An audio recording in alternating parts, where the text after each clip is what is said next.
Queso y marraqueta.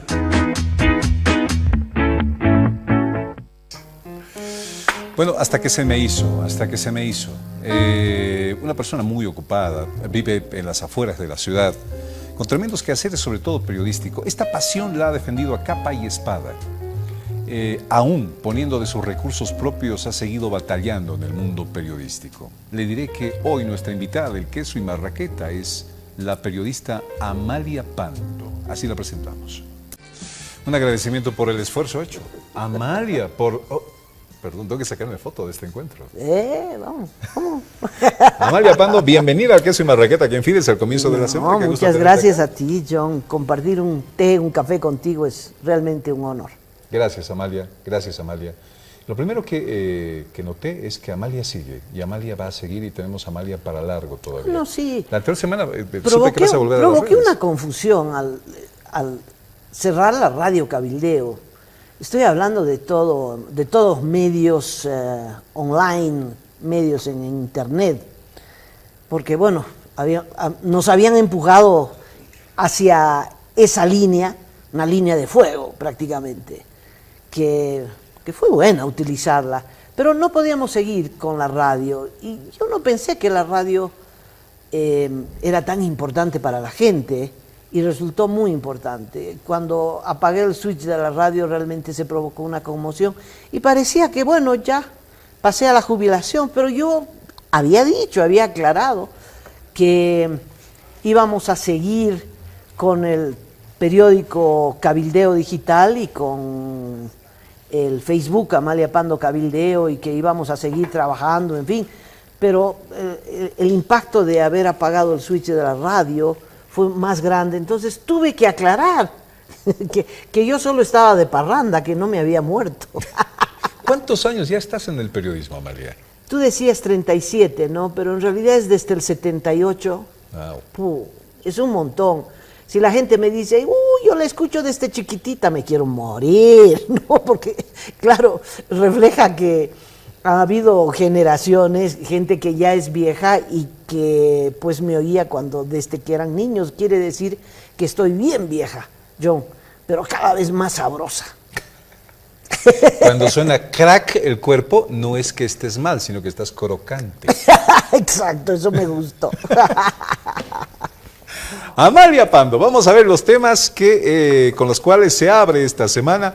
Estábamos comentando un poquito lo del ministro Romero y el tema de sus declaraciones últimas. Me Has visto que ya estaba indignada yo, ¿no? Sí, que no le crees a Romero, me dijiste ahí en Romero está la pausa. mintiendo. Contanos Romero un poquito, está mintiendo. ¿Por qué dices que miente Romero? Porque no es cierto que los chicos que fueron a hacer una vigilia en la puerta, en las inmediaciones de su casa, para expresar su repudio a lo que fue su actuación durante muchísimos años, una década en el gobierno de Evo Morales. No es cierto que lo hubieran secuestrado, que no hubieran dejado entrar el agua, que hubiera estado solo y sin comida. Lo de solo tal vez, pero sin comida y sin agua. ¿Por qué miente? Mira, él estuvo entre una casa en la zona sur y la casa de su madre en Sopocachi, ¿verdad? Sí. Y estuvo caminando por las calles durante 2 meses, porque ya Evo se fue hace 2 meses, él ya se fue hace 2 meses que no come, que se fue a la casa de su madre, no tiene refrigerador, no tiene nada en el refrigerador, ni un tomatito tiene en el refrigerador. ¿Cómo que no le dejaban entrar comida? ¿Por qué no llama? ¿No? Mándeme una pizza.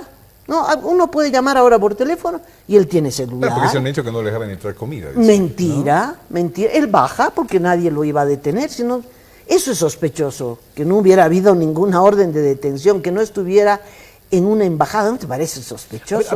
Re sospechoso. Del papel que está cumpliendo la gente en la casa de Romero y ahora en el hospital Romero. ¿Qué quiere la gente? ¿Quiere justicia por mano propia? ¿Dónde va el tema de la presión? Es decir, ¿qué hay contra Romero? ¿Cómo analizamos este tema? No de la gente que está yo no alrededor? estuve con estos chicos, muchas chicas, pero siento que hay una indignación muy grande. Romero fue el brazo represor de Evo Morales. Tengo las estadísticas sobre el casi centenar de muertos que pesan sobre la espalda de Evo Morales, y una treintena son responsabilidad de Carlos Romero. Entre ellos, el chico Jonathan de la UPEA. La UPEA ahora, que estaba en el oficialismo porque los compraron con una promesa de mayor presupuesto y se olvidaron de la sangre derramada, se olvidaron de Jonathan. Bueno, pero ahora se acordaron y están reactivando el proceso contra Romero. Y en Santa Cruz también. Pero a mí me llama la atención que no haya una demanda de las actuales autoridades contra Romero como las hay contra Quintana. Claro. Porque en los días duros, Romero era el ministro de gobierno. Claro, él sabe se preguntaba, ¿dónde está el ministro Romero? Se preguntaba estos meses, este par de meses. Este par de meses estaba oculto, moviéndose sigilosamente. A mí me preocupa la otra pregunta. ¿Dónde estaba Romero en los días antes a la renuncia de Evo Morales? ¿No era el que organizaba la policía y nos las tiraba en contra? ¿No es él el que tiraba los gases lacrimógenos, el que ordenaba a la policía reprimir? No es él, era pues el ministro de gobierno. Claro, y después de la renuncia de Evo, él no estaba, él no sabe de los paramilitares, de los francotiradores, de los que hirieron casi a muerte, por suerte no se murieron, a los cooperativistas que venían desde Oruro y que no pudieron cruzar. Bueno, él tiene Yo responsabilidades. quiero resumirlo en esta frase. O sea, Romero no fue ningún angelito. No solo no fue. Fue el brazo ejecutor de la represión en Evo Morales. ¿Cómo mató a los cocaleros? ¿No fue el que los persiguió a Franklin Gutiérrez sin piedad? ¿No fue el que lo persiguió a este albañil potosino que dijo 21F, viva el 21F preso? Un año, John. Un año. Bueno, no digo. Pero al margen de eso, que tiene que haber procesos justos con defensa, porque no es cuestión de meter a la gente a la cárcel porque sí. No, para eso hemos peleado, para que haya democracia, para que haya una justicia que lleve ese nombre. Pero al margen de eso, no puede ser que mienta con ese descaro, ¿me entiendes? Que esté muriendo de hambre, de sed. No, mintieron durante 14 años, basta. Tengo derecho a indignarme, ¿no? Bueno, pero si así fuera, recogemos una lección también, Amalia, tenemos que ver ese otro lado. A ver, Romero ante esa gran duda dice que prácticamente no le dejaban entrar ni agua, que le cortaron la luz, que no le dejaron ¿Durante entrar 2 meses? Bueno, pero más allá ya de tendría análisis, que estar Amalia, muerto, si fuera así. Más allá de ese análisis tuyo, Amalia, es importante decir que cualquier protesta que haya y demás no puede ir, en caso de que se haya hecho o no le estamos dando la credibilidad a Romero, contra los derechos de las personas. No, por supuesto que no, pero la gente tiene derecho a protestar. Sí, señora. Está protestando en la puerta. Por eso te decía, ¿por qué están protestando? ¿Están protestando contra la rabia de todo lo que hizo Romero estos Yo creo que años? sí, yo creo que sí. No estuve con ellos, no les pregunté, pero me imagino que sí. Me imagino que eso es lo que refleja esa movilización. Otra pues, Evo Morales. Y esta vez sentí que con esta última declaración no queda la más mínima duda que por boca propia el hombre se echó el cartel de sedicioso y terrorista. No. Definitivamente. Es decir, ya intentar crear milicias armadas en el país. Esto lo dijo eso es guerrilla, al ¿no? estilo Venezuela. ¿Qué opinas tú de eso? Bueno, si alguien tenía dudas sobre la grabación, esa conversación con el narcotraficante y militante del MAS Yucra, en la que le dice hay que hacer los bloqueos esta vez, bloqueos en serio, que no entre comida a las ciudades. Bueno, eso era palabras mayores. Ahora se pensaba que después de la pacificación podía reflexionar y bueno, pensar que hay un proceso electoral, que eso es lo que debería preocuparle. No le preocupa eso. No le preocupa eso. Yo creo que el MAS está seguramente dividido en muchas fracciones, pero yo distingo 2 grupos grandes, un grupo democrático, encabezado por David Choquehuanca, que reunió un poco de gente en Huanuni, en este fin Y de lo semana. proclamaron, lo Lo proclamaron para proclamaron. presidente. Pero un poco de gente, como ya no hay fichas, no hay viáticos, no hay cerveza, nadie les paga el pasaje, o sea, llegaron unos cuantos, ¿no? Y esos cuantos proclamaron a David Choquehuanca. Me gusta. ¿Por qué? Porque están preocupados de un proceso electoral y las elecciones son la salida política de nuestro país. También esa es la corriente democrática del MAS. Y en la otra la encabeza Evo Morales. Evo Morales quiere dinamitar el país. No le vamos a dejar, no le vamos a dejar. Y yo creo que con esas políticas no solo pierde el liderazgo en el país, va a perder el liderazgo en su partido, pero se desenmascara ante la comunidad internacional, ¿no crees? Van a haber 2 más que pudieran ir a las elecciones. 2 más. Yo lo veo así. No creo. Uno el recalcitrante, uno el radical, y el otro que intenta llevar otras aguas, ¿no? Copa, está el canciller Choquehuanca, que tratan de darle... Por favor.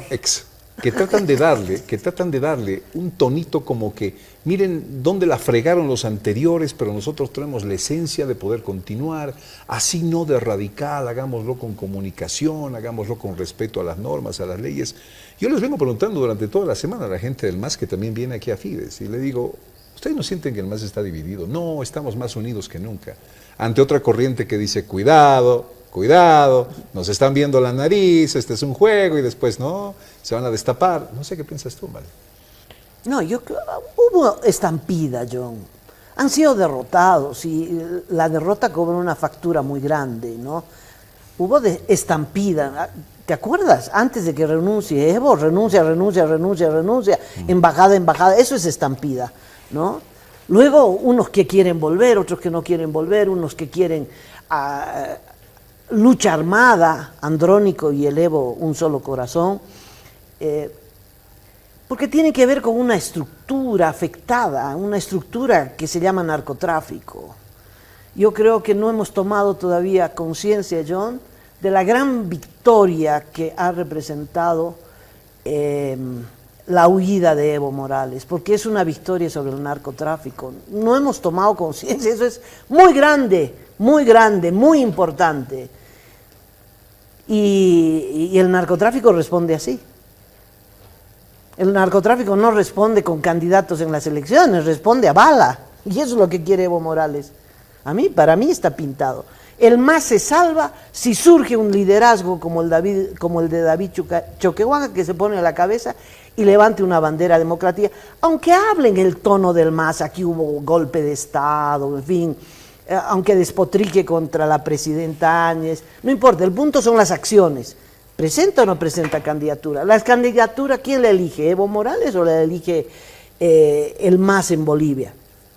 Eso tienen que resolverlo ellos. Yo espero que el MAS, que es un partido tan importante en el país, opte por la salida democrática y le dé la espalda a Evo Morales. ¿Y las otras duplas, cómo las estás viendo?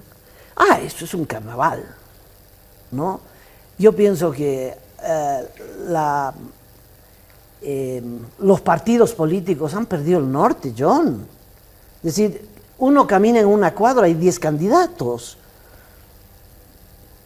Espero que les entre la sensatez, ¿no?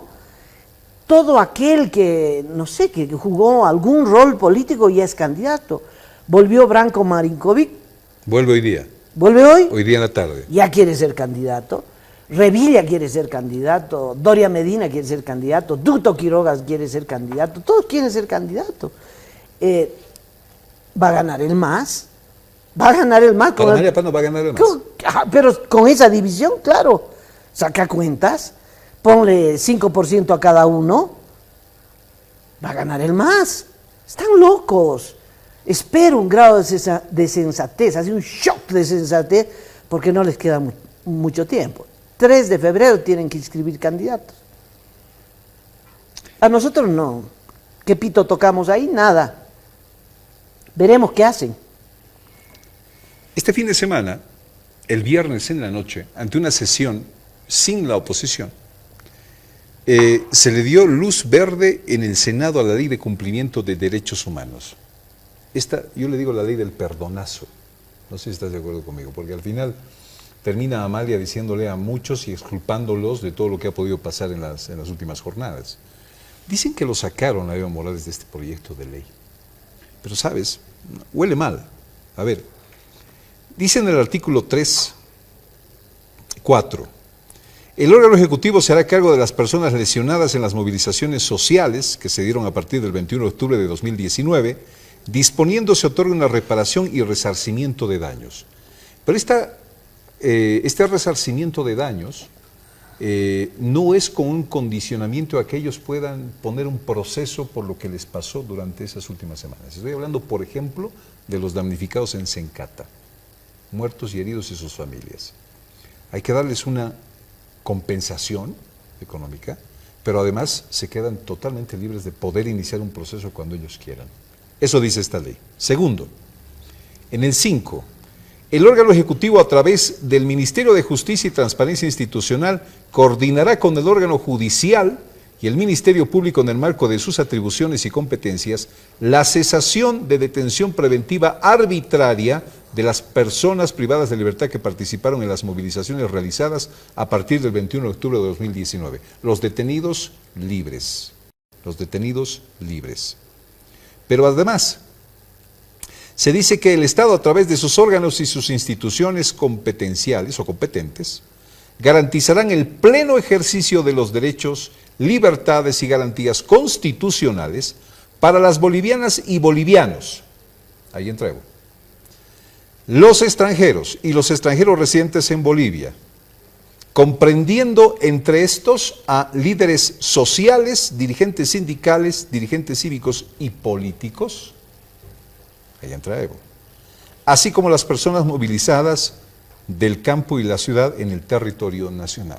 Eso es lo que quieren aprobar y ya estén diputados hoy. La ley del perdonazo. Mira, John, pueden aprobar todo lo que quieran, pero ninguna ley está por encima de la Constitución. Tan simple como eso, no tenemos por qué asustarnos.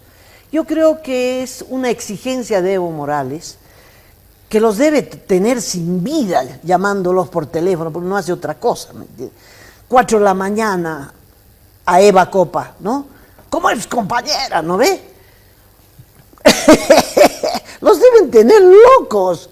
¿Y por qué? Porque quieren hacer un show el próximo 22 de enero y van apuntando a eso. ¿Qué puede pasar si sacan esta ley? Inmediatamente el Ejecutivo presentará un recurso de nulidad ante el Tribunal Constitucional y ni bien presente y se admita, eso está paralizado. Se paraliza. Chao. Así la promulgue Eva Copa, ¿me entiendes? No entra en vigencia. Luego, ante cada hecho particular, ante un juez en particular, se presenta otra vez un amparo constitucional. Es decir, hay delitos que no tienen perdón, John. Así haya una ley. Y para respetar los derechos humanos no necesito una ley. Tengo la Constitución. Y aquel que no respeta los derechos humanos, yo tengo el derecho de procesarlo ante un juez. Así es. El que haya roto la norma o delinquido tiene que ir a un proceso. Claro, ante un juez. Es decir, pero que lo salve una ley, Amalia. No los puede salvar. Que lo salve una ley. No los puede salvar. Puede haber una ley de amnistía, eso es otra cosa, ¿verdad? Es decir, como la ley de amnistía que aprobó Mesa, no sé si te acuerdas, contra los dirigentes que habían peleado contra Sánchez de Lozada. ¿Te acuerdas? Hubo en ese claro, tiempo. Claro. Mesa sacó al final el decreto de amnistía para ellos. Sí, porque Berzaín los estaba procesando a todos y había abierto procesos contra muchos dirigentes y cuando subió Mesa, entonces dictó una amnistía a esos dirigentes. A los de Sencata, por ejemplo, claro que hay un decreto que ya se ha aplicado, ya se ha determinado. 50.000 bolivianos. Sí, un resarcimiento, nadie puede ponerle precio a la vida de nadie. En fin, dijeron que era muy poco, es muy posible. En fin, que ellos pueden procesar a quien quieran, todo el derecho, John, todo el derecho. Se tiene que esclarecer de dónde salieron las armas y quién apretó el gatillo para matar a estos chicos. Gracias. Son como 10. Se tiene que esclarecer. Yo tengo mis dudas de que hubiera sido la policía o las Fuerzas Armadas. Ya hay un informe técnico que dice que las balas son unas 22 y otras de un calibre que no son de la policía. Que no son de la policía ni de las Fuerzas Armadas. Entonces, yo creo que todos tenemos que ser los principales interesados en esclarecer ese hecho. Claro que hay que esclarecer, ¿no? Ningún cheque compensa la sed de justicia. Hay que esclarecer el hecho. Claro, pero aquí hay una lección. Uno no puede hacer justicia con mano propia, no, claro que es lo que más no. importante. Claro. Nadie puede hacer justicia por mano propia.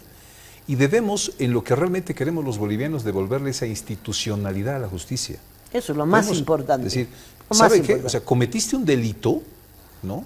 Tienes que ir a la justicia. Y allá se te tiene que investigar, se te tiene que mantener el supuesto, se te tienen que mostrar pruebas de que tú eres responsable y si realmente se te demuestra que eres culpable, pues vas a pagar de acuerdo a las normas del país. Creo que eso es respetar e ir en el camino de lo que queremos en aras del manejo de una justicia como la queremos, Amalia.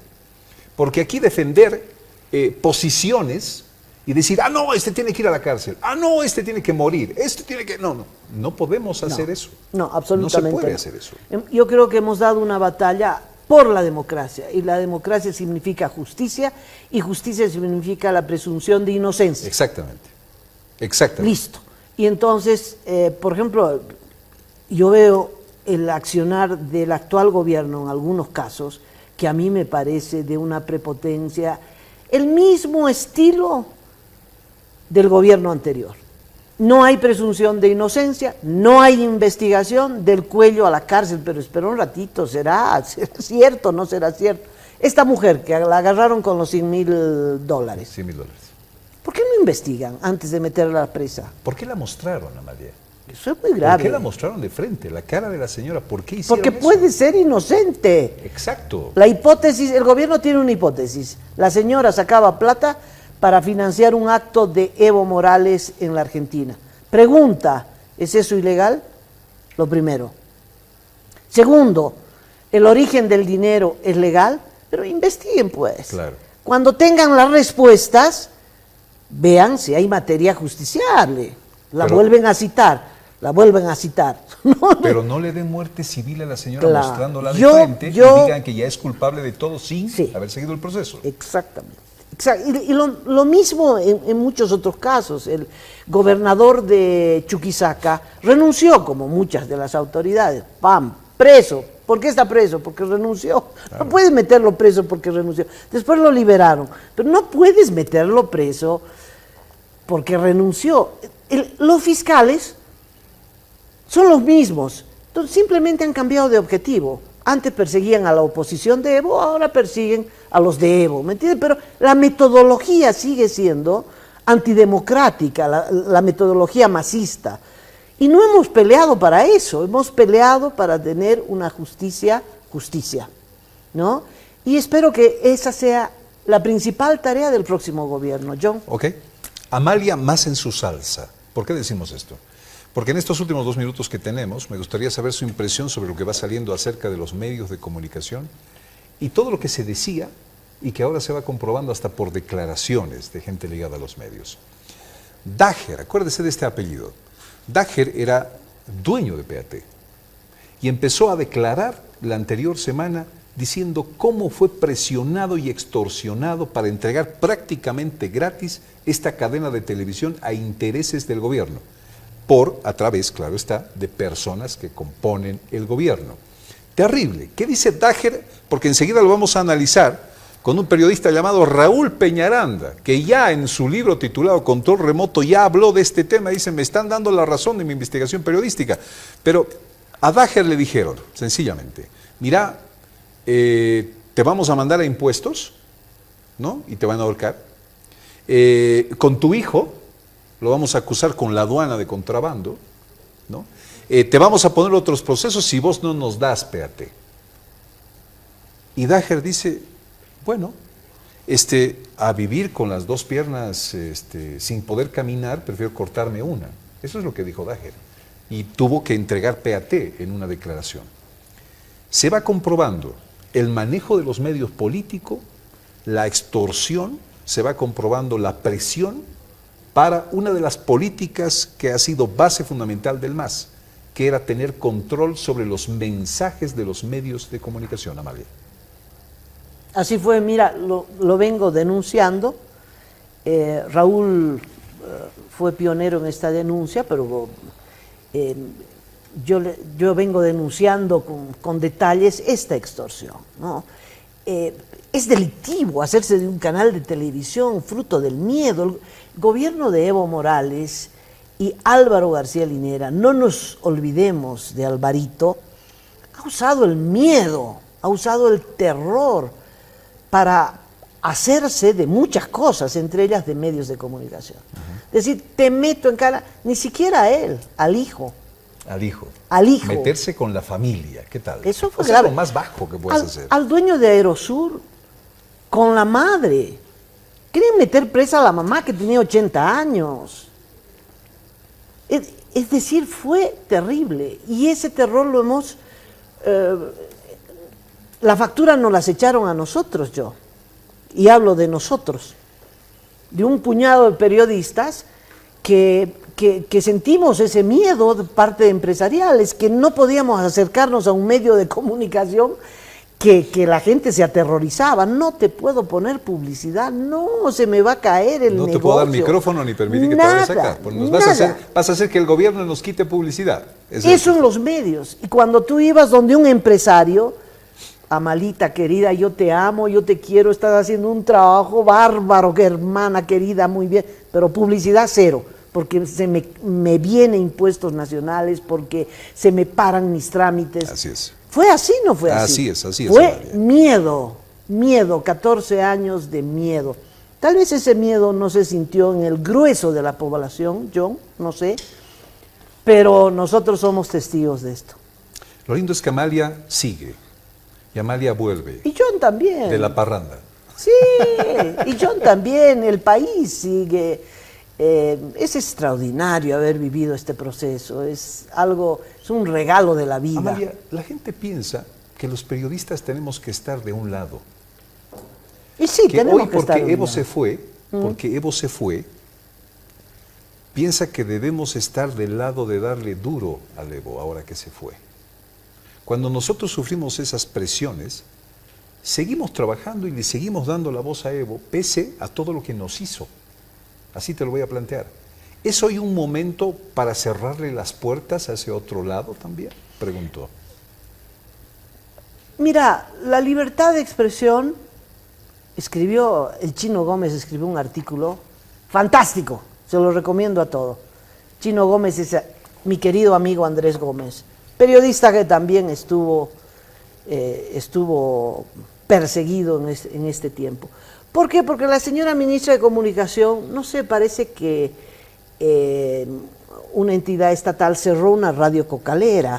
No conozco bien el dato. Pero entonces, a raíz de eso, la señora ministra... Causache un coca. Exacto, dijo, es que la libertad de expresión tiene un límite. Grave declaración, grave. Y entonces el Chino Gómez le escribió, ¿no?, para que se entere de qué se trata. Y claro que tiene un límite, pero no lo pone el gobierno. Exactamente. El límite lo pone la ley. Entonces, si Evo Morales quiere venir aquí, John, a decir que hay que armar grupos, grupos para derrocar a la señora Yanine Áñez, no le puedo dar la palabra. ¿Por qué? Porque la ley me lo impide. Si quiere venir alguien a difamar, hacer racismo o discriminación. no le puedo dar el micrófono. Exacto. Es más, lo he hecho. ¿Por qué? Porque tengo que cumplir la ley. Pero tengo que cumplir con mi conciencia y te tiene que pasar eso todos los días, ¿no? No, yo no puedo, yo, Amalia Bando, no puedo ser ecuánime, por ejemplo, con un violador. Exactamente. No puedo. Tengo que estar al lado de la víctima. Y entre dictadura y democracia estoy con la democracia. Ahora, ¿estoy con todos los gobiernos democráticos? No, estoy en democracia precisamente para seguir batallando contra las injusticias del gobierno. Muy de acuerdo, pero eso no significa que le cierre las puertas de la A expresión nadie. al otro. A nadie.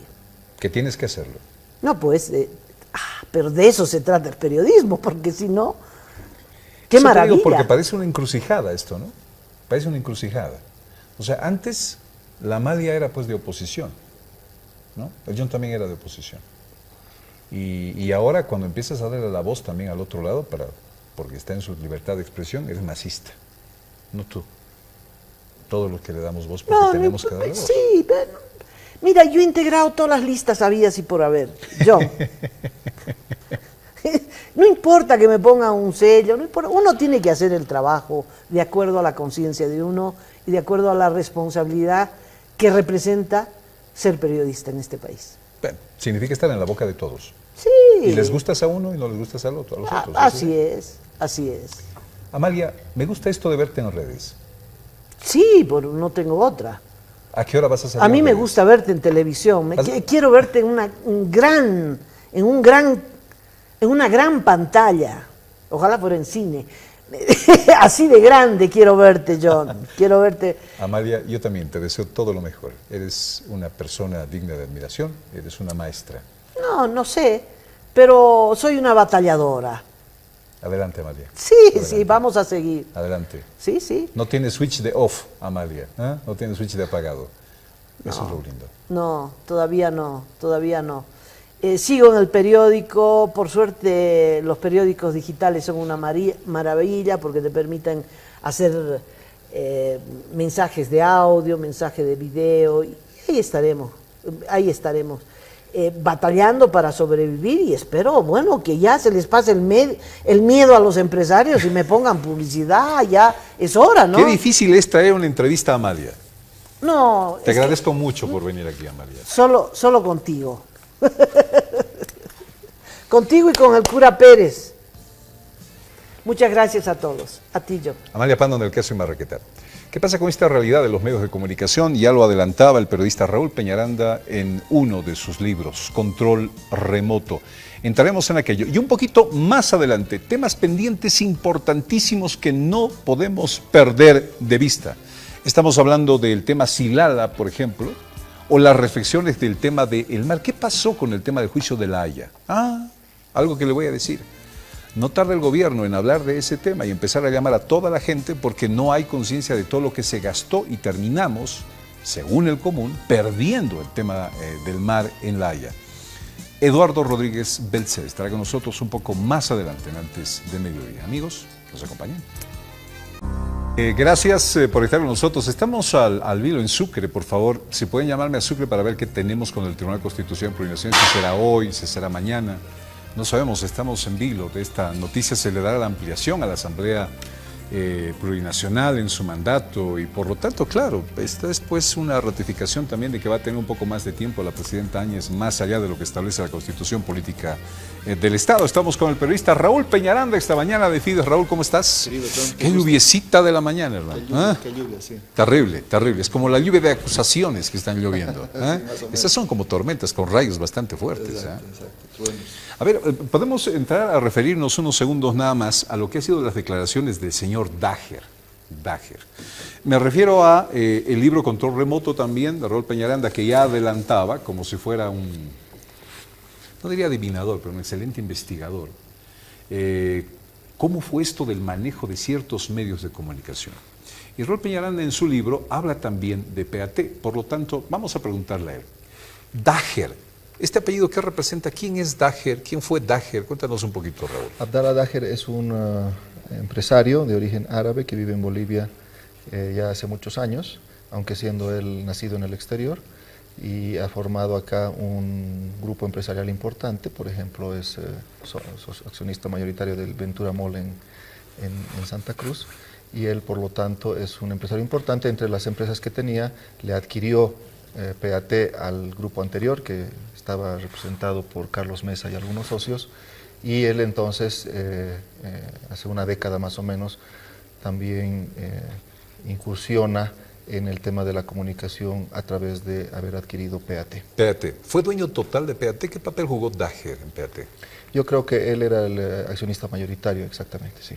Y él era como el presidente del director. Okay. ¿A quién le vende Carlos Mesa las acciones de PAT que armó Mesa? A Dager. A Dager. Pero resulta que salen ya declaraciones en el marco de esta investigación de los medios de comunicación y algunas de estas, por ejemplo, revelan cosas tan fantásticas como que Dager, este hombre, fue presionado por el gobierno del MAS para traspasar el medio de comunicación, prácticamente a 0 pesos. Exactamente. Extorsionado por impuestos, extorsionado contra su hijo, extorsionado políticamente para no buscarle algo y meterlo a la cárcel. Yo entiendo así esa historia de las últimas declaraciones. ¿Cómo las has leído tú? Exactamente. Y por suerte, afortunadamente, estas declaraciones de Dager confirman todo lo que yo había señalado en mi libro. Eso es algo que realmente me complace, que la investigación estaba bien hecha. Nunca la desmintieron y por lo tanto yo presumí que estaba bien hecha, pero ahora se confirma con la información. Es terrible lo que le sucede a Dager. Primero se acercan a comprarle el canal Marcelo Hurtado y otras personas, enviados por García Linera, y Dager se niega a vender el canal. Piensa que es un bien que él acaba de adquirir, le había invertido, había hecho grandes inversiones en equipo, etcétera, y por lo tanto decide que no estaba dispuesto a vender. Luego empiezan a negociar un precio, ¿ya?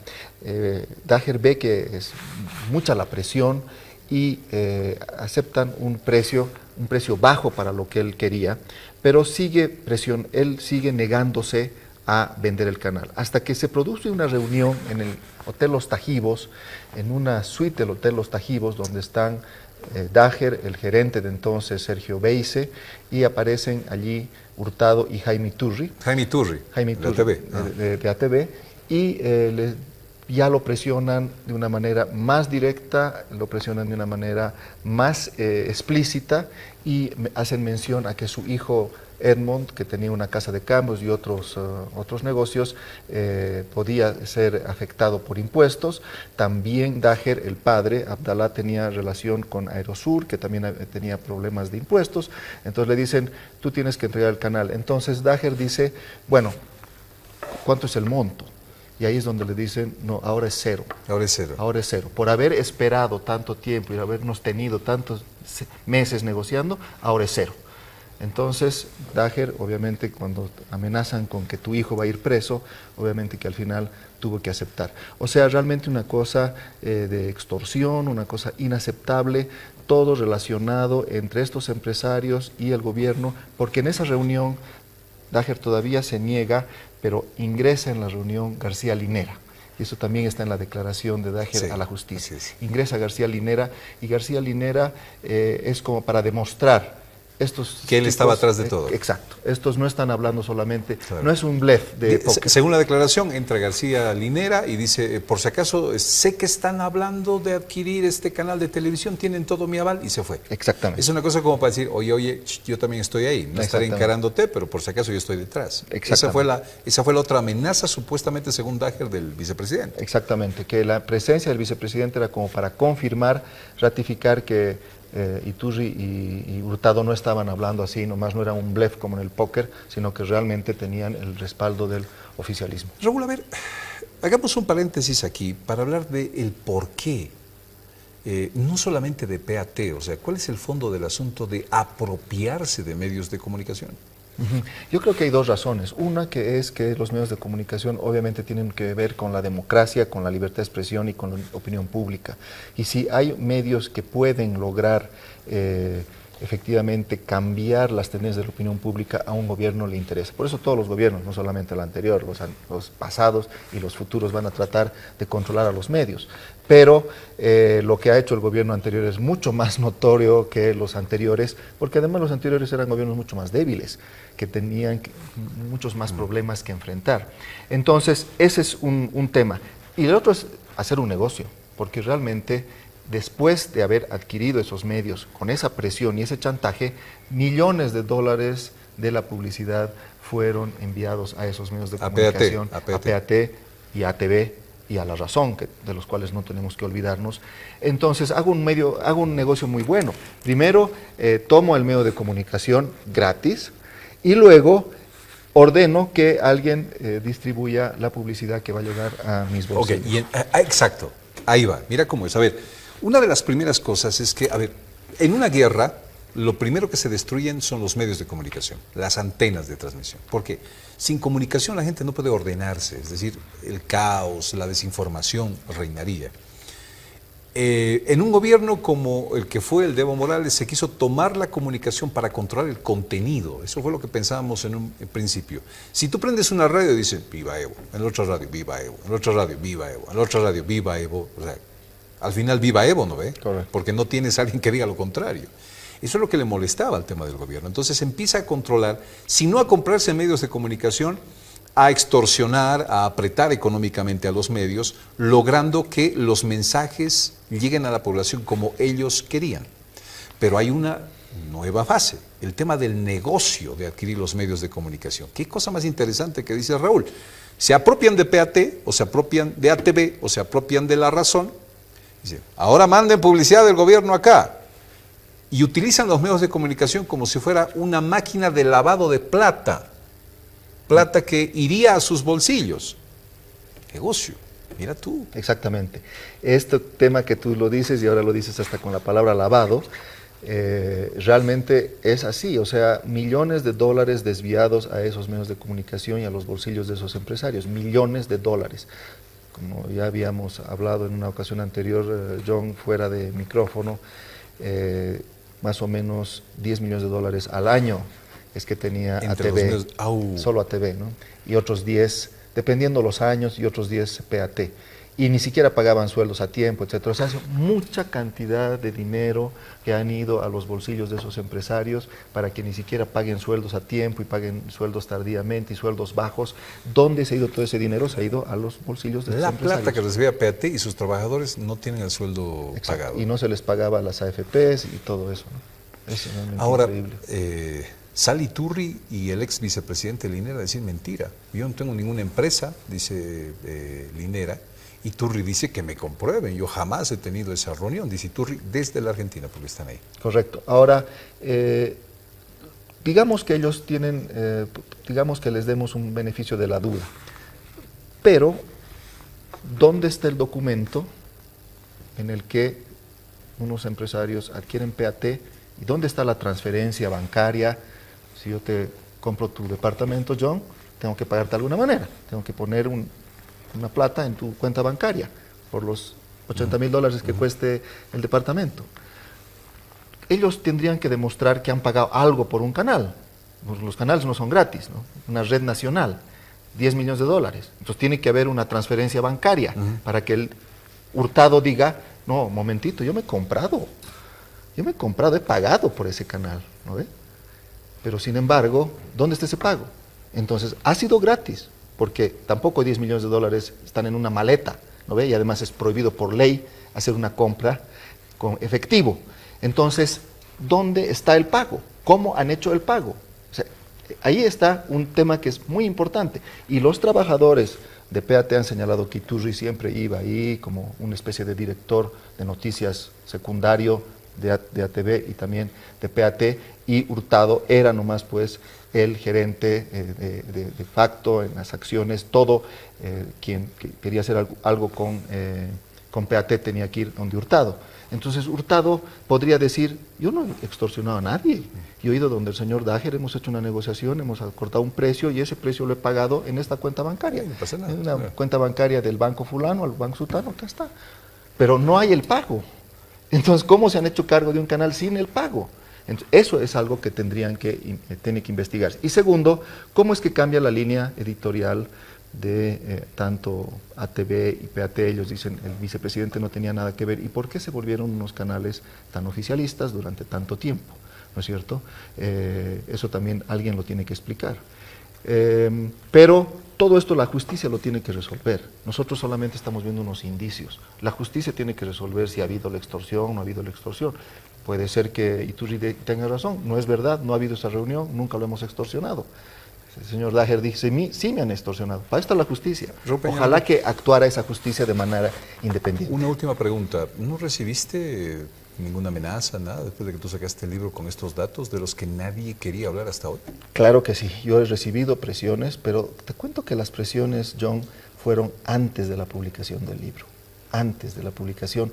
Una vez que el libro estuvo publicado, la verdad es que, bueno, la ministra, ex ministra Amanda Dávila, ahí es cuando, unos días antes de la publicación de mi libro, me hace un gran favor cuando dice que yo estoy respondiendo a intereses chilenos y que yo soy, por ser yo chileno, entonces estoy intentando desestabilizar al gobierno y me hace un gran favor, porque el libro se vuelve un éxito. Igual hubiera tenido un cierto éxito, pero no el éxito que ha tenido gracias a esa presión que intentaron ejercer de amedrentarme, asustarme. Lo que ellos querían es que yo suspenda la presentación del libro, cosa que por supuesto no iba a hacer. Pero te digo una cosa que nunca le había dicho públicamente, John, y es lo siguiente. Cuando el libro ya estaba prácticamente listo, pero en mi computadora nada más, yo no tenía fecha de presentación, no tenía una imprenta, nada, y me llamaba tanta gente por interpósita persona del gobierno, me decían, no publiques el libro, ¿para qué vas a publicar? No te metas en un lío. Y yo, en una entrevista que me hizo Maggie Talavera, y puse una fecha, no había ni libro, no había ni imprenta, no había nada, y todavía estaba en mi computadora y faltaba por corregir, pero yo mismo, para demostrar que ya no me podían presionar. Entonces yo dije, la presentación va a ser tal fecha, un mes después, como diciendo, ya no hay nada que me puedan decir. Y ahí me tuve que poner las pilas, terminar el libro, ir a la imprenta rápidamente para cumplir con esa fecha, porque yo también decía, si me siguen presionando, hasta yo no sé, tal vez me atemorizo, no sé, claro. Prefiero decir que hay una fecha. Y una vez que hubo la fecha, obviamente, pero incluso sabiendo la fecha, siguieron las presiones, esta declaración de la ex ministra Dávila, diciendo todo esto que ya les he señalado, que yo en realidad quería desestabilizar al gobierno, tenían temor del libro, pero me hicieron un favor en realidad. Posterior al libro, más bien, ninguno desmintió. El vicepresidente dijo que no quiso hablar del tema, nadie quiso hablar, porque todo era perfectamente real. Se está confirmando ahora casi letra a letra lo que decía el libro. O sea, no hay nada, más bien hay cosas nuevas que yo no he dicho. Por ejemplo, que Gil, el empresario Carlos Gil, dueño de La Razón, también fue parte de la extorsión. Eso, por ejemplo, yo no lo tenía, no lo sabía. O sea, cosas obviamente que ahora se están conociendo más, ¿no? Felicidades, Raúl. Felicidades. Querido John, por la muchas valentía, gracias. el respiro y sobre todo porque no hay mejor premio que un trabajo bien hecho. Muchas gracias. Felicidades, Raúl Peñaranda. Vamos a la pausa, amigos, en AM 11 con 12 minutos. La mañana es suya, es de Fides. Vengo repitiendo un nombre desde hace un par de semanas que nos contactamos. Giancarla Tisera. Es una artista que hay que traerla y hay que mostrar qué es lo que está haciendo. Ella no vive acá, así que voy a darle la bienvenida porque está de paso por La Paz. Giancarla, ¿cómo estás? Gran placer, un gusto tenerte querido. aquí Gracias, y bienvenida John. a Fides. Gracias, es un placer, un honor. ¿Quién es Giancarla Tisera? ¿Qué hace Giancarla Tisera? Giancarla Tisera es una fusión de culturas, de música, de expresiones artísticas, una persona que adora su país, que desea llevar lo mejor de Bolivia al mundo y que vive en Nueva York, Wow. una cochalita en Nueva York. Una cochala en Nueva York, donde además la competencia es feroz. Es feroz, pero es una ciudad muy leal, es una ciudad donde uno aprende mucha tolerancia, mucho orgullo de donde viene y una ciudad que ha apoyado mucho a mi trabajo en la música. Giancarla, artista de la música. ¿Tú compones, tú cantas? ¿Qué haces? Contanos. Bueno, primero estudié ópera en Los Ángeles. Comencé a mis 4 años en Cochabamba con piano. Fue una forma quizás, mi abuela siempre dijo que fue la única forma que me tranquilizó, ¿no? Yo era una niña muy traviesa. Y la música entró a mi vida y me enamoré del piano. Después tuve que ir a Estados Unidos. Mi mamá emigró primero y después yo y mi hermano. Entonces nos criamos con mis abuelos en Cochabamba 3 años. Emigré a Los Ángeles a los 9 años. Me cautivó la ópera, escuché un disco y me cautivó y empecé a estudiar canto.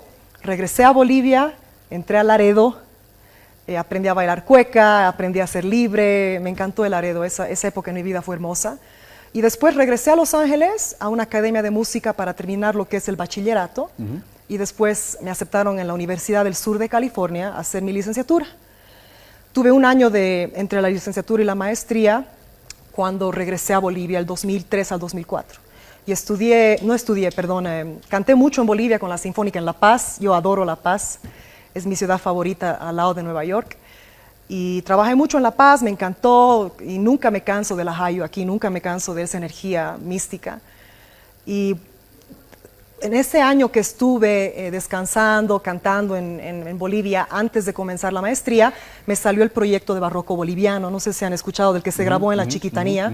Entonces me escogieron a mí y a otros 3 cantantes bolivianos, hicimos las grabaciones en la hermosa Chiquitanía y nos fuimos de gira a Europa. Entonces yo estaba haciendo mi maestría y giras en Europa, en Los Ángeles, la maestría y las giras en Europa, y fue muy intenso, ¿no? Entonces yo era lírica, yo era cantante de ópera, yo era soprano, yo iba a ser la soprano boliviana, ¿no? Terminé las giras, etcétera, y dije, me tengo que ir a Nueva York, todo el mundo vive allá, siempre estoy allá haciendo audiciones. Me encantaba Nueva York porque tenía la misma energía que La Paz, ¿no? Así, ciudad, gente intensa, hermoso, ¿no? Y llego a Nueva York muy enfocada en ser cantante lírica y me topo con lo que es el arte del jazz y de los bajos mundos de la experimentación. Ay, ay, ay. Terminaste en los clubs en los de clubs, Nueva York. ¿Eh? Experimentando con los artistas visuales también, ¿no? Y a los 3 años de estar en Nueva York y de cantar en óperas y de trabajar y todo, empecé a sentirme muy deprimida, ¿sabes? Porque todo el resto de los artistas que me rodeaban estaban haciendo cosas magníficas, interesantes, hablando de sus respectivas tierras, de los problemas políticos, de lo social, músicas fusionadas, y yo ahí, Mozart, Beethoven, ¿no? O sea, y empecé a deprimirme, ¿no? Y un día dije, no, tengo que romper barreras aquí, tengo que hacer algo, porque yo no he nacido para ser museo. Tarán, ¿y qué hiciste? Me arriesgué y dije, tengo que cruzar el puente, no conozco a nadie que no sea la música clásica, tengo que hacer algo extremo. Entonces, 12 de la noche comienzan las descargas musicales donde conoces a gente, a productores, y me iba. 12, 1 de la mañana entraba, salía a las 4, la operística, ¿no? Y a aprender a improvisar, a conocer a gente nueva, a relacionarme con nueva gente. Y estaba aterrorizada, ¿no? Porque claro, muy clásica, muy apropiada, yo, ¿no? Y ahí esos mundos son salvajes y maravillosos. Y ahí es como me comencé a relacionar con gente y conocí a mi primer productor. Ok, esto deriva en un producto bastante químico, por decirlo así, ¿no? Es química pura esto, mezcla de elementos explosivos al final. Sí, realmente, porque yo en mi vida pensé que cuando estaba estudiando y viajando en Europa, usted me decía, o alguien me decía, bueno, vas a hacer fusiones de música folclórica con jazz, con ópera, con soul funk, vas a bailar. Me hubiera reído en la cara, ¿no? Pero Nueva York me llevó a eso y también un hambre muy grande de ser boliviana y de expresarme como boliviana, porque muchos años entrenada altamente en la música clásica, no, ¿qué puedo decir de Bolivia? Pues Giancarlo, esta formación tuya te lleva a ofrecer un producto de muy buena calidad. Lo rico es que al final, cuando tú lo expones al mundo, lleva el sello ahí implícito de Bolivia, que es lo bonito. Sí, yo siempre llevo la bandera espiritual de mi país, es muy alto. O sea, yo quiero llevarla en lo mejor que yo puedo dar, ¿no? Giancarla, ¿tu visita a Bolivia es solamente para mostrar este trabajo o qué pretendes? No, estoy grabando. Este trabajo que vamos a mostrar es mi primera grabación en Bolivia con músicos bolivianos. Todo el resto de mi trabajo ha sido en Nueva York y con músicos allá.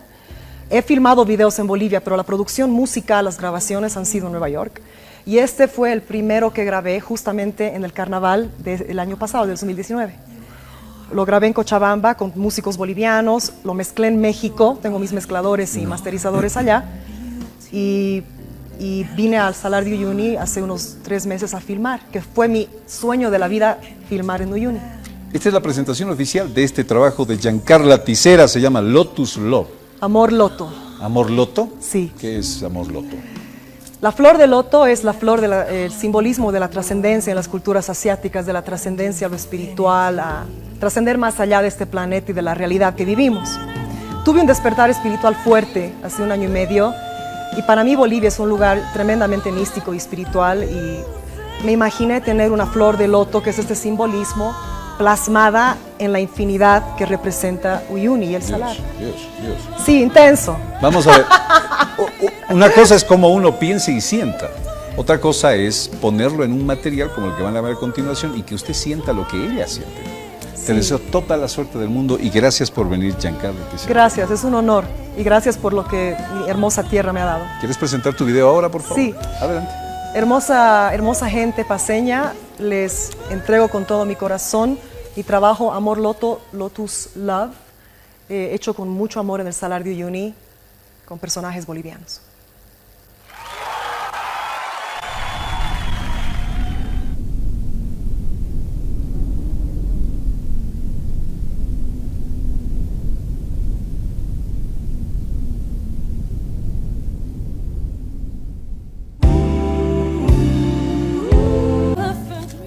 Las 11:29 minutos. Nada en Sucre, ¿no? Con lo del TCP estamos esperando por minutos a ver qué decide, porque es una cosa pesada. Nada del TCP, pues se está tomando su tiempo.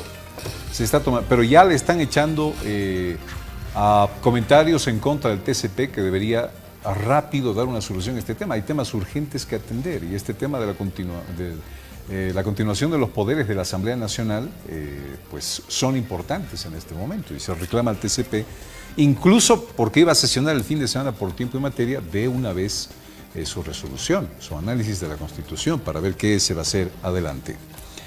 Hay temas pendientes y personajes que no pueden faltar en las entrevistas, no solamente de la coyuntura, sino para rescatar datos realmente importantes. Está con nosotros esta mañana el doctor Eduardo Rodríguez Beltzé, a quien le doy la bienvenida. Doctor Beltzé, un gusto tenerlo aquí, bienvenido antes de mediodía. Gracias, John, un gusto de compartir contigo antes del mediodía. Usted volvió a cobrar notoriedad en los momentos en que el gobierno tomaba, de transición, quiero decir, de la presidenta Áñez, algunas determinaciones en relación a su objetivo de llamar a las elecciones. Entonces se encontraba como que una asamblea plurinacional todavía haciendo fuerza por Evo Morales con ese arrollador 2/3 que tiene. Y decían, pero presidenta Áñez, le decían, haga como el presidente Beltzé, ¿no? Cuando por decreto llamó al tema de las elecciones, usted lo puede hacer. Ahí volvió usted a la cabeza de todos, al menos por un momento, y nos preguntamos si eso hubiera sido factible o seguramente le llegó esta versión. ¿Qué pensaba usted en esos momentos en el país? Bueno, primero agradecerte por la oportunidad de conversar y a través tuyo con el país. Confieso que estoy recién llegado hace menos de una semana y eres el primer periodista con el que tomo contacto. Gracias, doctor. Ha pasado ya un tiempo desde que hay un nuevo gobierno y hay muchas cosas en las cuales me gustaría comentar.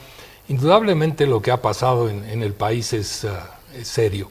Ha habido un descarrilamiento de las instituciones, del orden público, de la paz social, y la democracia es la solución. En su tiempo, hace 14 años, cuando me tocó asumir la primera magistratura, teníamos una crisis también, una crisis de Estado, una crisis de política, tal vez no con las mismas condiciones, pero se asumió la responsabilidad de conducir la presidencia, formar un gobierno y conducir las elecciones. Y no era tan fácil porque había problemas de orden constitucional. De hecho, el presidente que sucedía al presidente, vicepresidente, presidente de ambas cámaras, era el presidente de la Corte Suprema.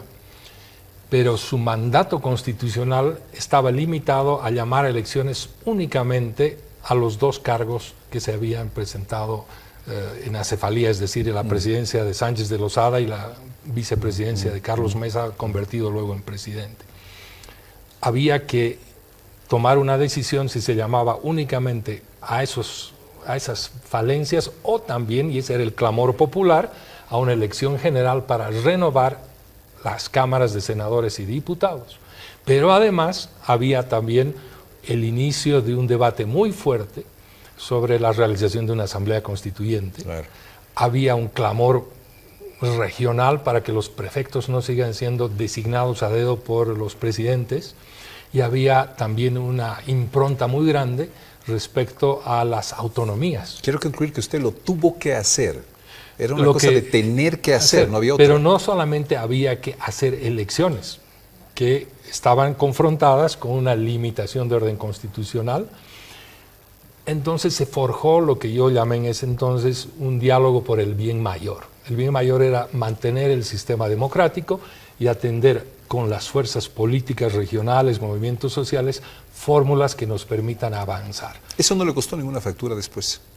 A mí, personalmente, yo no fui un político, no venía de una tienda política, yo era un juez y mi obligación era conducir y dar las condiciones para que se mantenga un régimen plural, independiente, participativo. Si Áñez lo hubiera hecho, ¿qué hubiera pasado en su análisis como jurista? Yo creo que hay que destacar antes que esas dificultades que enfrentó mi transición se resolvieron de manera urgente, con emergencia, con no solamente decretos, sino con 2 reformas a la Constitución. Una por la vía de una reforma en forma, es decir, en todo el proceso reglamentario para transformar un artículo, si mal no recuerdo, el 93 de la anterior Constitución, por la cual se definía que si un presidente de la sucesión o de la cadena de sucesiones que llegó a la Suprema tenía que convocar a elecciones, también debía renovar todo el poder legislativo, porque esa era la legitimidad popular. Entonces se hizo una reforma para legitimar mi actuación y convocar a elecciones.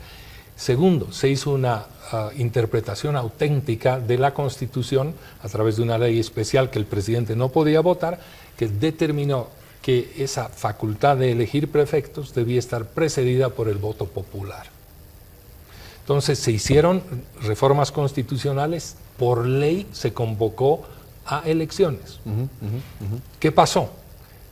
2 años antes, al proceso electoral hubo un censo en la República que determinó no solamente la información sobre la población que está distribuida en las diferentes regiones y capitales, etcétera, sino fue el referente para la asignación de escaños parlamentarios en la Cámara de Diputados. Entonces el Tribunal Constitucional declaró inconstitucional la convocatoria de elecciones que yo hice. Ese es un detalle muy importante. Ahí es donde le llegó el mazazo. Es más, yo creo que ese fue lo que hoy está de moda, no digo que necesariamente se aplica, una especie de golpe constitucional, porque el demandado fui yo y el Tribunal Constitucional dijo esa elección no va porque la convocatoria no consigna una correspondencia entre el censo de 2001 y los escaños parlamentarios. Por eso le hablaba de ese tema de la factura. Le hablaba del tema de la factura. Yo me ponía a pensar en lo que usted hizo y en lo que Áñez ha hecho. ¿Cómo está usted evaluando lo que Áñez hizo, digamos, y lo que está haciendo en ese marco? A ver, hay diferencias sustantivas. Yo no estoy todavía en condiciones de emitir un juicio de valor porque para mí sigue siendo la misma apuesta. El bien mayor es generar un espacio democrático, pacífico, donde las diferencias se resuelvan en paz y no en las calles y menos con armas. Yo puedo decir que en mi transición no hubo un solo muerto y no hubo la violencia que hubo. Y si hay que destacar algo para que se asuma no solamente por el gobierno de la presidenta Áñez, sino por la oposición, es que hay que encontrar mayores espacios de diálogo. Yo recuerdo que la crisis que generó a mi gobierno de transición, el Tribunal Constitucional, me llevó un día, recuerdo, a pedir un espacio en la televisión nacional, no sé si lo recuerdan, para decir de que si no celebrábamos elecciones yo retornaba a la Corte. Porque había un propósito de revertir esas decisiones y que el Congreso siga funcionando. Se iba a nombrar a otro presidente interino y posiblemente el status quo que estaba ya desintegrado se mantenía. Yo recuerdo que tuve un diálogo, y esto es importante y esto es lo que tal vez vale la pena insistir. Yo me reuní con todos y cada uno de los candidatos, con Evo Morales, con Tuto Quiroga, con Samuel Doria Medina, con otro candidato del MNR de apellido también japonés, no recuerdo ahora. Michiaki Nagatani. En el propósito tan destacado de decir la democracia tiene que seguir y tenemos que evitar violencia.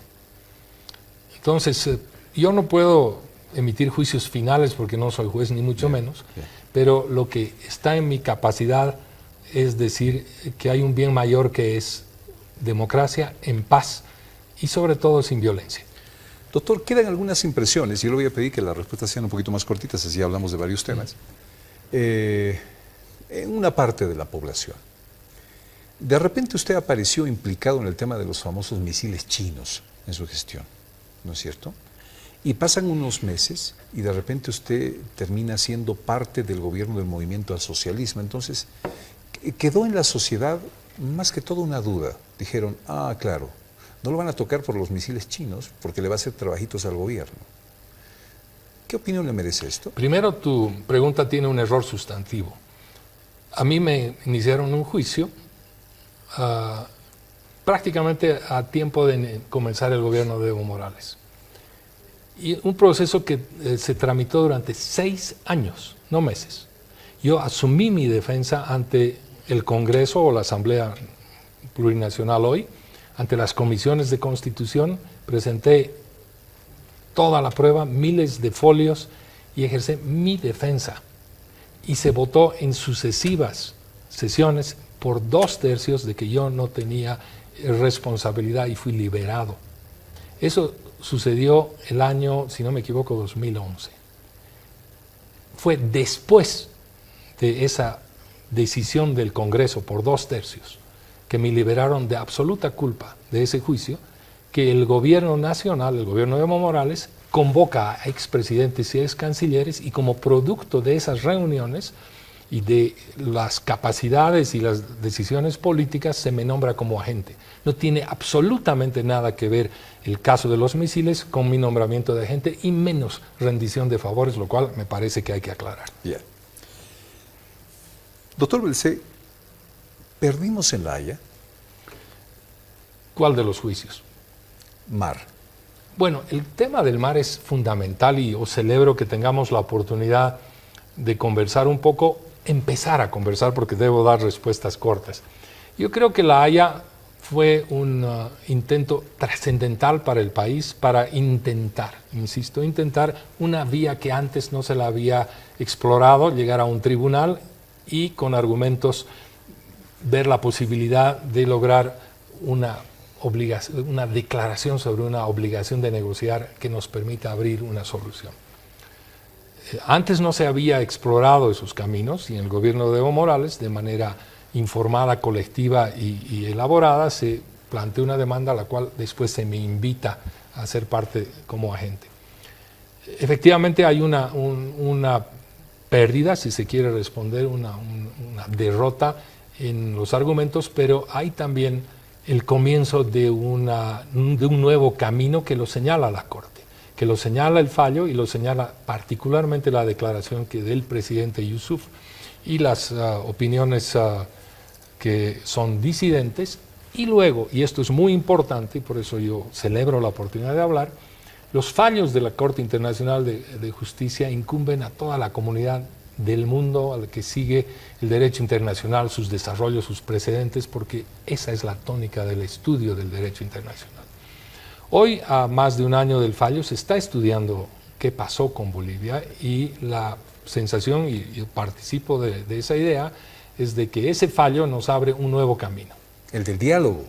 No, el diálogo yo diría es más bien de una utilización más responsable de la diplomacia, y todavía hay elementos de derecho internacional positivo, práctico, que están a disposición nuestra. ¿Cómo cuáles? O sea, aquí viene la pregunta de qué podemos hacer después de haber perdido La Haya. Hace prácticamente 3 meses publiqué en La Razón un artículo que se llama El mar y la buena vecindad. No sé si tuvo oportunidad, yo lo recomiendo. Lastimosamente no. Bueno, en ese artículo yo destaco que efectivamente hay una negativa a una idea que tuvo, un planteamiento que tuvo Bolivia, pero la Corte pronunció la importancia de que Bolivia y Chile, reconoce que Bolivia y Chile tuvieron una larga historia de negociaciones e intentos de buena fe fallidos, y que esos intentos deben continuar en negociaciones significativas en el marco de la buena vecindad. Y la buena vecindad no es una retórica de bálsamo. La buena vecindad está en los principios generales de la Carta de las Naciones Unidas, de la Organización de Estados Americanos y de docenas de instrumentos, porque la buena vecindad, la forma en la que los países deben encarar con seriedad, con responsabilidad, con generosidad, la convivencia de vecindad, es un cimiento de las relaciones. Doctor, ahora, seguir, dialogando con Chile. Después de que tantos años lo hicimos, nos postergaron la agenda, nos patearon el tema del mar, decir que tenemos una salida de diálogo, es decir, como que este argumento nos lleva a pensar de, ¿cuándo Chile querrá conversar o sentarse? No sé, ¿no perdimos más que ganamos? No, yo creo que se abrió un tiempo, que ese es el desafío que se ha abierto ahora para el gobierno que resulte electo en las próximas elecciones. Y si este gobierno tiene interés en tender un puente, hay esta idea del fallo, pero también hay otro elemento. Bolivia es parte de la Convención de Naciones Unidas de los Derechos del Mar. Esa convención, de la cual Chile también es parte, de nuestros 5 vecinos, todos son parte excepto el Perú, a mi juicio nos abre soluciones absolutamente prácticas para garantizar no solamente el libre tránsito, no solamente de lo que Bolivia importa o exporta, sino el ejercicio de los derechos de Bolivia sobre el mar, los mares que son patrimonio común de la humanidad. Entonces, hay decisiones de política exterior que deberían estar bien informadas a partir del fallo de La Haya. Pero no solamente queda eso allá. Hay un proceso que se inicia en medio proceso marítimo, que es el proceso del Silala. Y hay una agenda de vecindad con Chile que tiene temas muy sensibles. Tiene que ver con Arica, Antofagasta, los puertos que deben servir bajo 1904. Tenemos una concesión vencida del gasoducto Sica-Sicarica. Tenemos una cuenca con recursos hidrográficos compartidos, aguas arriba y aguas abajo, una frontera casi 1.000 kilómetros. Y tenemos una larga tradición de convivencia, de confraternidad. Eso es lo que yo planteo. Este gobierno debería abrir estos temas para que las candidaturas se informen y hayan debates serios. A mi juicio, eso es lo que Bolivia necesita. Los programas de gobierno deben contener tema mar y me imagino que tema Silala también. Efectivamente, yo creo que la política exterior que la Constitución prevé, que es una atribución exclusiva del presidente o la presidenta, en su formulación por la nueva Constitución concurre el vicepresidente, ellos son los que definen la política exterior y la operativiza la Cancillería. Doctor Belcé, el raciocinio, digamos, común establece estos criterios. Es decir, fuimos a La Haya por el tema del mar, perdimos, y los que nos llevaron a esta derrota deben responder por lo que le pasó a Bolivia en La Haya. ¿Cuál es el criterio suyo? Bueno, yo no sé quién dice eso, yo lo he escuchado. Pues vamos al debate. Yo cuando terminó la causa, yo estuve en el país y me senté durante más de 15 días en medios explicando lo que representó y representa esa causa. Yo pregunto, ¿estamos en condiciones de recibir los informes? Un dato, yo tengo un informe preparado que pedí que sea presentado al primer año de aniversario del fallo, 1 de octubre. ¿Un informe que contiene qué, doctor? La relación de lo que se ha hecho en La Haya, los gastos, las contrataciones, las estrategias, absolutamente todo está informado y se ha informado regularmente. ¿A quién? A la Cancillería, a la Contraloría, a todos. Hay una sombra de duda que se pone porque se perdió. Pero yo me pregunto, ¿la gente ha hecho el seguimiento? ¿O es que por la crisis política ahora quienes nos tocó como servicio público debemos qué? Una de las primeras cuestionantes que se hizo es cuánto se invirtió en todo este proceso de defensa en La Haya. Que me confirma usted, está en un informe que lo ha entregado a la Cancillería. A ver, vamos a aclarar, yo quiero recordar la información que es pública. En su momento, la entidad que estaba creada para manejar el apoyo técnico a la conducción de estos procesos, Diremar, informó con documentos de que el gasto, que además se rinde cuenta anualmente, se audita, etcétera, fue alrededor de $14 millones, que posiblemente es menos de la mitad de lo que gastó Chile. Un alto porcentaje de estos costos, altísimo porcentaje, van a los costos de los abogados internacionales y los costos operativos de mantener un proceso. Y en todo caso, si hay que rendir responsabilidades, yo asumo las que me tocan, pero hay que destacar de que los procesos son una serie de actuaciones colectivas, informadas, cuyas decisiones no las toma una sola persona, y en las cuales han participado una cantidad de sujetos gubernamentales y no gubernamentales. Este proceso conmovió al país, y lo que nos tocó hacer fue apostar por un razonamiento que, debidamente informado y asesorado, llevaba a una incertidumbre. El que si hay una causa que es definitiva, pues no llegas a pleito. Llegas a pleito porque hay una diferencia que tiene que resolver. Lo que llama la atención es que usted dice que esta información es pública, pero no la quieren soltar. ¿Quién Porque no la quiere soltar? Pari, muchas veces nosotros le hemos consultado sobre este tema al ex canciller Pari. Le dijimos un informe de cuánto, por ejemplo, se les pagó a los abogados que atendieron la causa boliviana. Si se animó a dar una cifra más o menos grande, pero no se dijo absolutamente nada más sobre este informe presentado. Ahora me lo dice que usted lo ha presentado a la Cancillería. Yo no lo he presentado. A ver, vamos a distinguir aquí. Hay una actuación administrativa arreglada. Yo, en mi condición de embajador y agente, rindo informes presupuestarios de ejecución mensualmente. Pero yo no contrato ni pago a abogados, ni tengo un salario como agente. Yo recibo un salario como cualquier otro embajador. Sí, señor.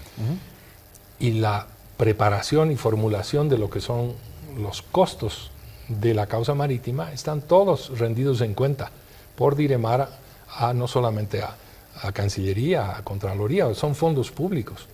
Y yo creo que es oportuno de que se haga claro cuánto gastó. Exactamente. ¿Qué es lo Yo que no no se tengo quiere ningún hacer? problema en sostener que hay honorarios que además son públicos. Es decir, si usted consulta a un abogado internacional y le pregunta cuánto cobra la hora para un proceso de estos, lo va a encontrar tecleando su ¿Cuánto ganó computadora. Eduardo Rodríguez Belcé? Yo ¿Se lo puede preguntar? Pero claro, yo gano como cualquier embajador del área de Europa, igual que todos de ellos. El salario de un embajador boliviano en Europa son $10,000, $10,000 mensuales. que se reduce a euros. ¿Sabe usted cuánto se le pagó a los abogados que estuvieron ahí, extranjeros Bueno, especialmente? no es una pregunta sencilla, porque hay abogados que tienen modalidades distintas de cobranza. Unos lo hacen por hora, otros lo hacen por mes, otros tienen acuerdos por trabajo específico, y han habido una cantidad de abogados que han intervenido. Entonces, yo creo que ellos tienen un alto porcentaje de esa suma que menciono. Pero a mi juicio, no solamente hay que transparentar la parte financiera, pero hay que transparentar también cómo se gesta el proceso de la reivindicación marítima. Y algo que se ha escrito mucho y recientemente es cuáles son los elementos que tiene la narrativa, el ciudadano común, de esperar de una solución marítima, y qué ha respondido el derecho internacional, la comunidad internacional. ¿Estamos en la línea correcta? ¿Lo que se hizo en el pasado fue correcto? O sea, no solamente es un tema de rendir cuenta de cuánto, sino ¿vamos a seguir con la letanía del mismo discurso? Okay. ¿Cuán cerca del MAS estuvo y está Eduardo Rodríguez Belcé? Pregunta después de la pausa, por favor, a ser respondida. 11:51 y volvemos. El doctor Eduardo Rodríguez Belcé está con nosotros en Antes de Mediodía Decides. Doctor Belcé, cortito, que otro de los temas importantísimos es Silala. ¿Qué pasa con el Silala? Es un tema pendiente, en tanto es una demanda que plantea Chile, Bolivia la responde, se defiende, contrademanda. El proceso en su etapa escrita ha concluido, prácticamente se han dicho todo lo que tenía que decirse, y se espera una reunión con el presidente de la Corte para definir la fecha de las audiencias orales, que según la agenda de la Corte podrá ser más adelante este año. Yo simplemente quiero reiterar, el tema del Silala es absolutamente sensible a los intereses del Estado, independientemente quién sea el agente, el abogado, el gobierno, el presidente, el o la canciller. Es un tema que atinge a los intereses de Bolivia y cómo administra y define con sus 5 vecinos sus recursos hídricos compartidos. ¿Por qué se retiró de esta representación que podía usted bien haber seguido adelante en el tema del Silala? Yo me voy a remitir a los hechos. Yo renuncio a mi condición de embajador y agente porque eso es lo que corresponde por decoro y por respeto. Un nuevo gobierno cuya atribución es del presidente, en este caso de la presidenta, ratificar o aceptar una renuncia. A mí se me acepta la renuncia de manera inmediata e incluso retroactiva. Y el gobierno incluso hace conocer que ha designado un nuevo representante ante el gobierno de Holanda y incluso ante la Corte Internacional. 2 semanas después me dicen, ¿por qué no se queda en tal capacidad? Y yo no creo que se trate de un tema de quédese nomás. Es un tema también de respeto. De respeto no a Eduardo Rodríguez. Es un respeto al país para hacer bien las cosas. Bien. Yo creo que no se trata de confrontarnos, sino de contribuir a que los intereses del Estado sean debidamente atendidos, se nombre oportunamente un agente y todo lo que la información que viene sea debidamente conocida. Cuando yo renuncié pedí reunirme con las autoridades porque tengo información de lo que me tocó hacer. Bien. Eso doctor. quiero que suceda. Bien, doctor, en el sentido de preguntarle lo siguiente. Quizás haya habido un cálculo de cuán masista puede ser Eduardo Rodríguez Belcé. ¿Cuán a fondo con el MAS está usted, doctor?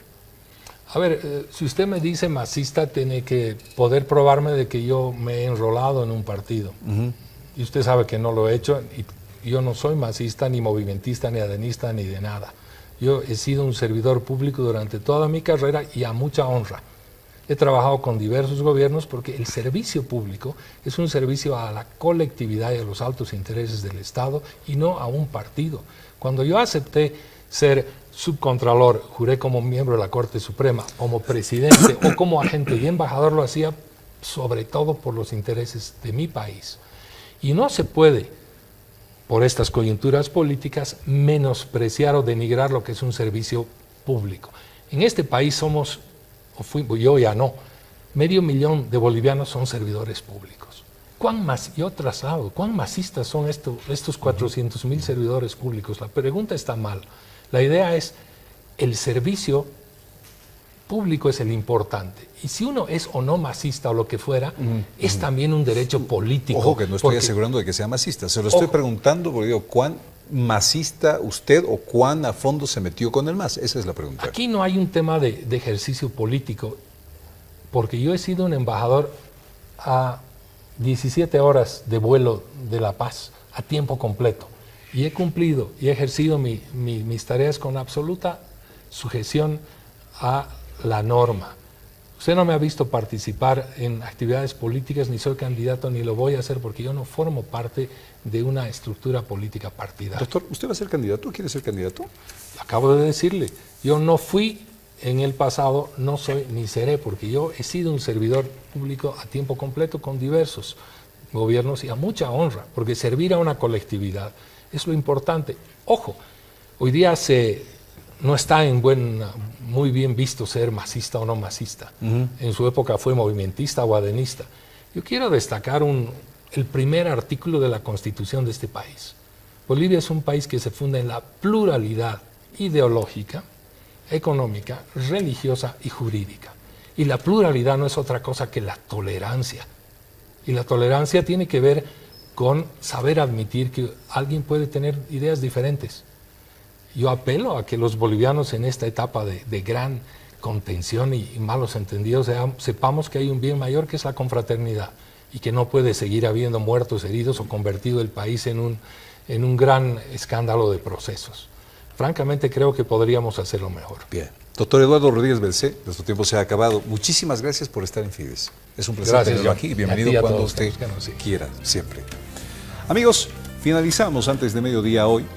11:59, lo invitamos a seguir La Hora del País, nuestro noticiero, para enterarse de lo último, de lo que ha pasado en territorio nacional. Muy buenos días a todos, un abrazo y hasta mañana. 10 con